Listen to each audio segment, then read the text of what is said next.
Aloha from Maui, Joshua Hayes at Big Wave Trading. First off, let's go over the overall market. Following Friday's session, uh, it- I am never bullish or bearish. I simply go with the trend. I hate our V-shaped markets. I cannot believe that the V's are getting worse. I absolutely did not think that was possible, but yet here we are. So, with that being said, is this a healthy move off the lows? Well, it's just a move off the lows as far as I'm concerned. Charts were not that great. They're still not that great. Heading into Friday, though, it was looking really bad. Friday did a lot of work to help start shaping up a lot of technical patterns. There's right side of consolidation patterns clearly forming now, but at the same time, there's a lot of stocks that I'm still tracking SSTK on an end-of-day basis for members that are still long, but I've been knocked completely out. But there's a lot of charts that look like this, and so for this to continue to move higher without having an even worse sell-off, we're going to have to consolidate a little bit. So with that being said, let's look at the indexes. The S&P 500, pretty good. It looks like a mini cup with handle. It's a sloppy cup with handle, and it's super short. And the index cup with handles, you're foolish if you think that that pattern works on the indexes. It just simply doesn't. But the overall shape is constructive. It's something that can be worked on. At the very least, we can, if the market does decide to sell off, and should expect it to find support now around either these recent lows, the 200-day moving average, or these ultimate lows. We'll see. It still hasn't made a series of higher highs and higher lows, but it's getting close. The IWM still hasn't either, but it's done the same thing. It's still battling resistance. So if the IWM or the Russell 2000 can get above the resistance areas, that would be a very good sign, along with the S&P 500 and the Dow Jones Industrial Average. So they're not out of the woods yet. Really, what we're really just in the middle of is a trading range in between these highs and these lows. This is a big trading range, and that is all that this is. It's really nothing more, nothing less. The indexes still look sloppy. The charts still look sloppy. There's some better looking charts starting to show up, which is why we have new long positions, but it's not completely smooth sailing. Now, when you look at the Dow Jones Industrial Average, S&P 500, and Russell 2000, you can see that we're not breaking to new highs, but look at the NASDAQ and NASDAQ 100. Much different story. It's still trending higher, but now I want to show you once again why it's such a difficult time for trend followers overall in this market. See our huge sell-off? Normal markets before 2008, if you saw a bounce like this on this kind of volume, you could be sure that we're going to fail. Nowadays, you can't be sure of that at all. You have to have an open mind, and you have to think that, oh, well, this is the kind of rally that lately has been working, so we could easily succeed. But I have to tell you this, once again, this is not a good pattern. Heavy volume on the sell-off, low volume on the bounce.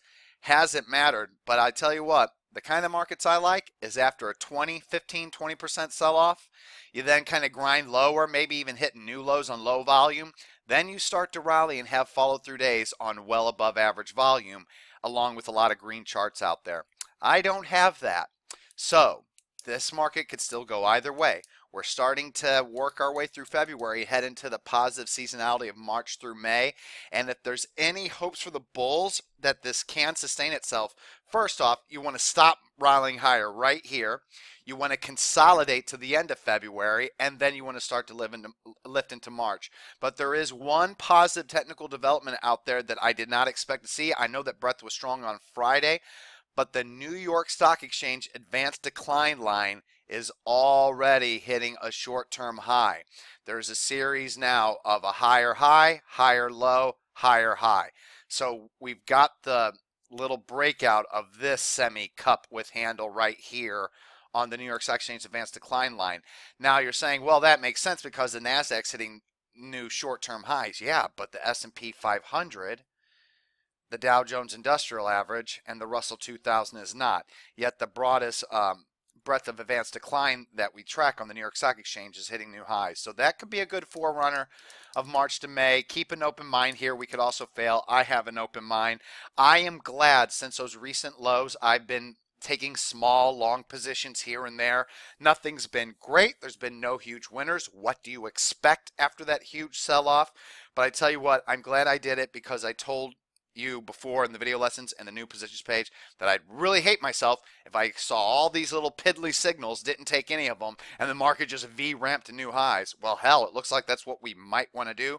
So I'm glad I did it. I'm still heavily cash, still right around 20% cash. So I have a lot to put to work, and we're going to start to be able to do that following Friday evenings session because I have a ton of sell signals. Are any of them great? Nope.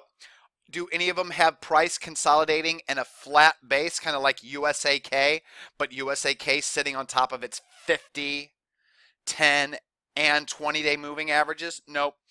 Every single stock here is going to be extended from, something by 1 degree or another, but let's get into it first with AGN to look at the actual limit orders and the sell stop, the good to cancel, sell stop levels. Please go to the new positions page and obey those numbers to a T. Now remember, when you do your limit orders, while I have 162.56, you can do anywhere from 160.05 to 162.06. So your limit order can be anywhere in between the bar low of the signal date to the bar high of the signal date. It's up to you. I either use the bar high or the bar close of the signal date session, but you can use anything. The one thing you must follow are the stop levels. With AGN, it'll be here and here, but that's what you must do. Anyway, AGN, this came from my Cancel Quality Scan. This stock, I want to get long, limit order, 162.56. My first cut loss level will be here. My next cut loss level will be here. The reason why I'm going long, I can see over 4-to-1 reward risk ratio if I use these two stops. If it can get back to this high, the 200-day moving average, or this high, it's definitely in play. This is a high quality CanSlim stock in regards to earnings per share growth. It's a high quality company, so it's a bottom fisher, but this looks like it's curling, turning up. I have my RSI and MACD indicators confirming, so I'm going along AGN. It's CanSlim quality, not confirmed in any other scan. 2% of my capital. LYTS. LYTS is in my CanSlim and Perfect Speculator quality scan, but BOP is lower than the session before. It's only an $8 stock. And even though it's not extended from the 20-day moving average, you can see that the 5 and 10 kind of are not in alignment. They're kind of in this car crash motion. And it's extended from its 50-day moving average, and the 200-day moving average is trending down. So once again, if you're looking for a perfect signal, clearly AGN off the low isn't it. Clearly LYTS isn't it. USAK won't be it either because it's extended. But you're starting to get the drift of these kind of long signals. So you're either going to pussyfoot around, use very limited capital if your account size dictates it. If you got a small account size and you're only doing 10 stocks, 10% each, your cut loss levels have to be that first recommended cut loss level only. You never want to lose more than 1% of your capital per position if you're doing the 10 stocks, 10%. But anyway, LYTS, getting long, high of the day, 834. First cut loss level here, 807. Final cut loss level for me right there, 768. 2% of my capital, 1% for being Perfect Speculator, low price quality, 1% for being CanSlim, low price quality, 2%. USAK, this is probably the best overall looking chart pattern for a high quality stock. Earnings winner, holding its gap up very well, curling higher, candle over candle, a lot of max green bop, but the problem is extremely extended from the 200, very extended from the 50, and it's extended from the 20. So keep all of that in mind. So USAK, Perfect Speculator quality, was also in my max green bop scan. Should have been a 3% position. Got to half it since it's extended. So 1.5% of my capital. Limit order 26.31. Your cut loss level 24.36, one and only. But because it's extended, because I can't get a full position because I don't want to, I'm going to have 24.36, and then I'm going to initially have this as the final stop, 21.96. But like always, pulls back on heavier volume. Pulls back on heavier volume while losing max green bop. Pulls back while losing green bop. Any of those scenarios, moving all of my stops up, up, up, up. I do not like losing money. Keep that in mind. So 2% AGM, 2% LYTS, 1.5% USAK. And now all for the Perfect Speculator signals, which is a good sign because that's my highest quality scan. ARWR, Perfect Speculator quality. It looks coiled for a move. It's here at its 50-day moving average. This is a pretty clear-cut signal for me. 1% of my capital. Want to get long 581. First cut loss level right there. 534. Final cut loss level right there. 4 276. And then Bank of America's warrants, something like October 2018. It's like a call position. Boy, oh boy, I was following this stock from way back here, and I literally just watched it move 200% in a short amount of time without me. Has gotten through this chop, starting to pull back low volume. I look at its parent company back. The volume pullback's been low in it too, so it's basically a confirmation with it. This obviously has more juice. It's like being long a call position, obviously, by the way that it moves. So BAC, I want to get long. It's for my perfect speculators cap. 1% at 331. First cut loss, right there, 312. My personal final cut loss for now, right there, the last lows of the green bop sessions, 271. Then WSCI. This stock is one that I've been watching since back here. Moved up huge without me. It's consolidated. Thought about maybe poking a little here. Good thing I didn't. It has consolidated further.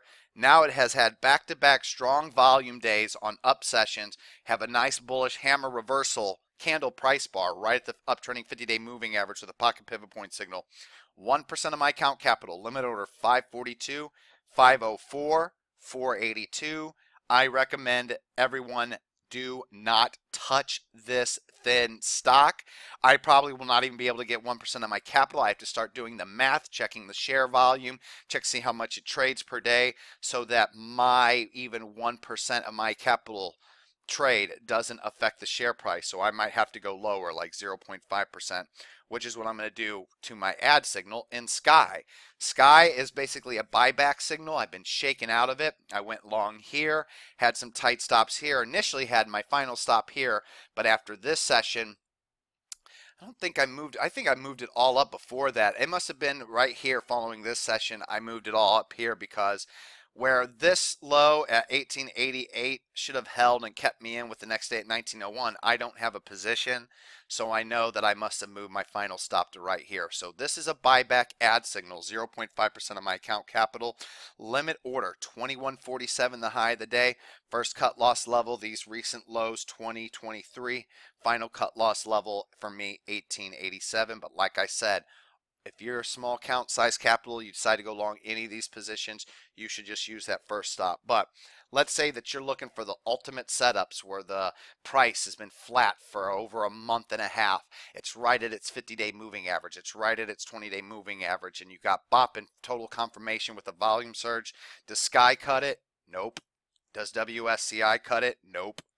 Does back warrant cut it? Nope. ARWR cut it. Close, but that volume surge. Where's the volume? Where's the bop? USAK? Nope. Extended. LYTS? Nope. AGN? Nope. So are any of these extremely high quality longs that if I was gun to my head, you can only take the best signals you get to risk your account capital? Do you take any of these signals? No. But for me, with a large account size, minimum I'm putting into any of these is a couple of grand, $1 commissions. It's worth it for me to continue to stay semi-invested just in case this market continues to V-ramp to new highs. Now getting back to the point that it's not all smooth sailing out there, I did have 3 end-of-day sell signals. POD is a 50% signal on an end-of-day basis, closing below its 20-day moving average on above average volume. NVCR is a 100% sell signal with the confirmation close below its 50-day moving average on above average volume with the red bop also closing below the low day of the signal day. Very strong confirmation sell there. It's a 9% loss. And then REI, recent new long signal. This was the signal date right here. So even though my final recommended stop was 1443, the mere fact that it's closing below 1483, the signal date's low a day at 1465, while losing green bop and doing it on heavy volume, that's a 100% sell signal. And if you're still long because you're using end of day numbers only and you don't set your good to cancel stops, your final sell stop should still be at 1444, even though that following Friday session that low was 1390. Do not give it back to here. But to me, I'm already out of REI. I'm already out of NVCR, and sadly with POD, I'm already out of POD because I moved my final cut loss to right here, and the volatile market got it, and that's going to happen. Here's some other stocks I'm not long that I'm still tracking on an end-of-day basis. LOPE, there's one. XO. Can you see where I got shaken out of LOXO? Can you see where I got shaken out of LOPE? And then CTMX. And can you see where I got shaken out of CTMX? And it seems like my shakeouts are the lows a lot of times, but I'm always more interested in protecting my capital than being caught in a stock that just free falls and I just don't have any, stops on, like, what's DAIO? Is that the one? Yeah, like DAIO. Let's say that I went long, because I went long back here, but let's say that I didn't believe cut my losses here and I held out and all of a sudden this happens. I'd rather avoid this and have LOXO and LOPE happen to me every once in a while. In V-shaped markets, you can't be mad at yourself if that happens. This is some ridiculous price. Like I told you, everybody, I thought this was crazy. I thought that was nuts. All these little V ones are silly. Now we get these big ones. And I mean, look at these back here. Guys, a healthy market to me, ebbs and flows. Ebbs and flows. Stair steps. This is not stair stepping. This is not a healthy market and has not been for a very long time. See this 2003, 2007 uptrend? Do you see how we have more pronounced dips in the uptrend? After those dips, steady uptrending lines. Here, no real dips, so it's just constant jagged movement, and then you get that. So keep that in mind. It's a weird market. We're not out of the woods yet. More further sideways consolidation is what I'm hoping for, but hope is not something to hang your hat on. All right, everyone, I'll see you in the chat room Monday morning. Aloha.